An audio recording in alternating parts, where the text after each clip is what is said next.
ভাঙলে নিজের ঘর ভাঙে বলেই তমলুকের প্রচারে গিয়ে এসএসসিতে চাকরিহারাদের নিয়ে সরব হয়েছেন মমতা বন্দ্যোপাধ্যায়। নাম না করে শুভেন্দু অধিকারীকে আক্রমণ করে তিনি বলেছেন বোমা ফাটাবে বলে 26,000-এর চাকরি খেয়ে নিয়েছে।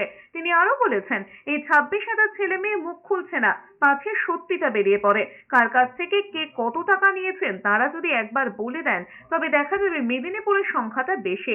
একদিন না একদিন বেরোবে, তাকে চুপচাপ বলে দেওয়ার কথা বলে মমতা বন্দ্যোপাধ্যায় এই জেলায় চাকরি খেকো বাঘ রয়েছে। বোমা ফাটাবো বোমা, আমরা ভাবলাম কোথা থেকে বোমাগুলি টুলি কিনেছে হয়তো। বোমা বলে কিনা 26,000 ছেলে মেয়ের চাকরি ছাঁটাই। আমি সেদিনই বলেছিলাম ওদের সাথে আছি, ওদের সাথে থাকবো এবং ওদের জন্য আইনি লড়াই লড়ব, যা যা করতে হয় করব। চাকরি খেকো বাঘেদের অবদান, বোমা ফাটাবে, চাকরি খাবে, আর বড় বড় কথা বলবে, আর লুট করে বিজেপি দিল্লিতে ক্ষমতায় আছে বলে ইলেকশন কমিশনকে দিয়ে মেদিনীপুর লুট করে।